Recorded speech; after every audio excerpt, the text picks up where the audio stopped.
Hey everyone, आप सबका स्वागत है हमारे YouTube चैनल में। तो जैसा कि हमने पिछले एपिसोड में देखा था, रहान उन सभी से कहते हैं कि जब ऐसी बात है तो मैं खुद उसका टेस्ट लूंगा और अगर वो मेरे सिर्फ 3 मूव्स को हैंडल कर पाता है तो मैं यहाँ उसकी स्ट्रेंथ को मान लूंगा। जिसपे यहाँ मास्टर फेयो से कहते हैं कि क्या हान फैमिली में अब कोई भी यंग पीपल नहीं बचा हुआ है, क्या बुड्ढों को जाना पड़ रहा है? तो ये तो मेरे डिसिपल्स के साथ किसी तरह की बुली करना हुआ, क्योंकि मेरा डिसिपल अभी इतने लो लेवल पे है और आप जो है फाउंडेशन लेवल के हाईएस्ट पीक पे पहुंच चुके हैं। जिस पे एल्डरहान होते हैं उसे कहते हैं कि आपको इसकी चिंता करने की कोई जरूरत नहीं, ये तो मात्र एक टेस्ट होने वाला है। आगे यहाँ मास्टर सुवेरियन भी ये टेस्ट लेने को राजी हो जाते हैं और वो एल्डरहान से कहते हैं कि जब ऐसा ही आप चाहते हैं तो इस डिसिपल पे थोड़ी दया रखना और अपनी कम पावर को उस पे यूज करना। जिस पे एल्डरहान यहाँ मन ही मन सोचने लगता है कि अब देखो मैं उसे कैसे मारता हूँ, वहाँ टेस्ट लेने जा रहा हूँ, मैं तो उसे खत्म कर दूंगा आज। आगे हम देखते हैं कि अब मैदान में खुद एल्डरहान उतरते हैं जो अपनी ऐसी वॉन्ड का इस्तेमाल करते हैं जिसे देख के मास्टर फे यहाँ समझ जाते हैं कि ये हान ली तो लगता है अपने सबसे ज्यादा हाईएस्ट पावर को यूज करने वाला है, लेकिन अगर इसने मेरे डिसेबल को जरा भी हानि पहुंचाने की कोशिश की तो मैं इसे कभी माफ नहीं करूंगा।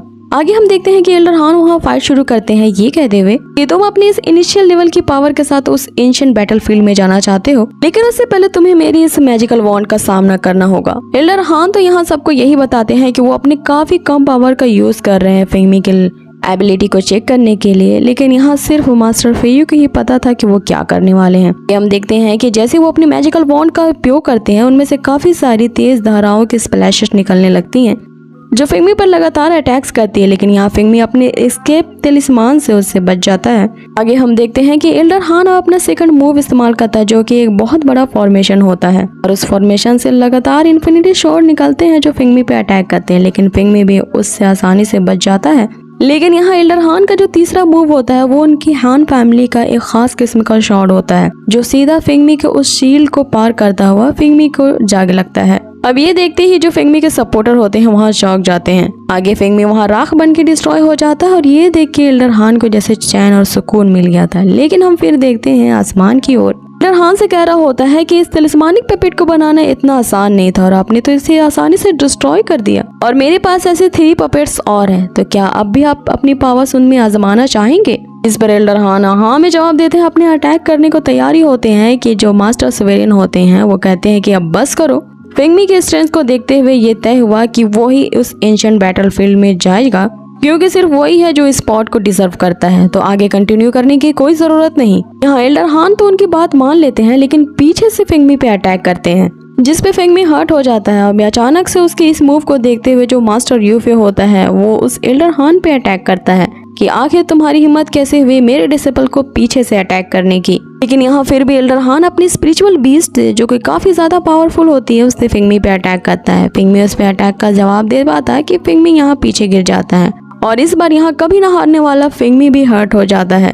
आगे गुस्से से मास्टर फेयो उसके पास पहुंचते हैं जो फेंगमी के आगे खड़े हो जाते हैं और अटैक करते हैं उस एल्डरहान पे, ये कहते हुए कि आगे तुम्हारी हिम्मत कैसे हुई इस तरह से पीठ पीछे से वॉर करने की और मेरे डिसिपल को यहाँ बुली करने की, तो तुम्हें इसका खामियाजा भुगतना पड़ेगा। आगे जो यहाँ मास्टर फेयो होते हैं वो लगातार यहाँ एल्डरहान पे अटैक्स करते हैं अपने रिफाइंड वेपन से और लास्टली उन्हें एक ऐसे शील्ड में ट्रैप कर देते हैं कि एल्डरहान के कई ज्यादा प्रयास करने के बावजूद भी वो उससे बाहर नहीं निकल पाते। तभी वहाँ पे ग्रैंड मास्टर सुवेरियन आते हैं जो मास्टर फेयो को अपने आप को कंट्रोल करने के लिए कहते हैं और इतना बड़ा पावरफुल मूव ना यूज करते एल्डरहान पे ऐसा कहते हैं, जिसपे मास्टर फेयो कहते हैं कि आप लोगों ने नहीं देखा कि वो किस तरह से आउट ऑफ कंट्रोल हो गया है और उसने तो आज मेरे डिसिपल्स को मार ही डाला था। आगे वो कंटिन्यू करते हुए कहते हैं कि अगर मेरे इस डिसिपल का स्पिरिचुअल रूट अगर आज यहाँ डैमेज हो जाता तो मैं जो कि इस रिफाइनिंग स्कूल का जीनियस हूँ अपने हाथों से ही सब कुछ डिस्ट्रॉय कर देता और अगर ये ट्रायल और टेस्ट के नाम पर एल्डरहान मेरे डिसिपल को मार देते तो मैं खुद उस रिफाइनमेंट हॉल को नष्ट कर देता। जिस पे ग्रैंड मास्टर सुवेरियन उसे कहते हैं कि एल्डरहान की तो इसमें गलती थी, तो एल्डरहान ही आपके डिसिपल के लिए एक कॉम्पनसेशन देंगे। जिसपे मास्टर फेयो उसे कहते हैं कि आखिर वो हमें क्या कॉम्पनसेशन देगा, भले ही हमारे रिफाइनमेंट हॉल में पैसों के अलावा बाकी सब कुछ है, तो क्या ये लोग हमेशा हमें इसी तरह पैसों के नाम पे बुली करते रहेंगे? आगे जो मास्टर फेयो होते हैं वो एक बहुत बड़ा कदम उठाते हैं। यहाँ वो 3 शपथ लेते हैं। पहला तो ये कि आने वाले अगले 10 सालों के लिए वो किसी भी हान फैमिली के मेंबर के लिए कोई भी वेपन्स को रिफाइन नहीं करेंगे। दूसरा ये कि उन्होंने दालियान किंगडम के आर्टिफैक्ट रिफाइनर्स के फोर्सेस को ज्वाइन कर लिया है, जिसके अकॉर्डिंग अब कोई भी मैजिकल वेपन या कोई आर्टिफैक्ट्स को हान परिवार के लोगों को नहीं बेचा जाएगा।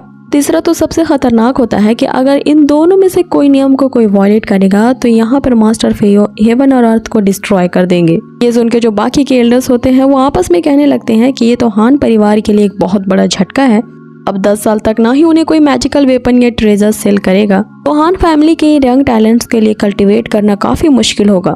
और अच्छा हुआ कि हमने मास्टर फेयो से पंगा नहीं लिया और पीछे हट गए, वरना हमारा हाल भी इल्डरहान की तरह होता। ये ग्रैंड मास्टर सुवेरियन भी मास्टर फेयो के इस कॉम्पनसेशन के लिए तैयार हो जाते हैं। फिर हम देखते हैं कि मास्टर शियो अपने शील्ड को इल्डरहान से हटा देते हैं। आगे वो फेंगमी को लेकर के वहां से जा ही रहे होते हैं, लेकिन जाते जाते वो इल्डरहान पे एक बहुत बड़ा वेपन्स का जो स्क्रैप होता है वो इल्डरहान के ऊपर उड़ेल देते हैं और इन सारे वेपन से अब रिफाइनमेंट की जो पावर होती है वो छीन ली जाती है। मीन्स कि सिर्फ ये आयरन के टुकड़े थे, कोई भी इनमें मैजिकल पावर नहीं होता। और दूसरी तरफ हम इल्डरहान को यहाँ देखते हैं जो अपने आप से कह रहे होते हैं कि मैंने खुद अपने हाथों से अपनी हान फैमिली के वंशावली को डिस्ट्रॉय कर दिया। अब इसी के साथ हमारी एपिसोड यहीं खत्म हो जाता है, लेकिन आज के ये एपिसोड में हमें ये बात पता चल जाती है कि एक जो टीचर होता है वो कभी भी अपने स्टूडेंट का हाथ नहीं छोड़ता। वो हमेशा उसे सही राह दिखाता है। हर मुश्किल पड़ने पर वो अपने स्टूडेंट के सामने पहाड़ की तरह खड़ा हो जाता है। सो गाइस, आप लोगों को आज का एपिसोड कैसा लगा मुझे कमेंट बॉक्स में जरूर बताएं। वीडियो जरा से भी अच्छी लगी हो तो इसे जरूर से लाइक कर दे।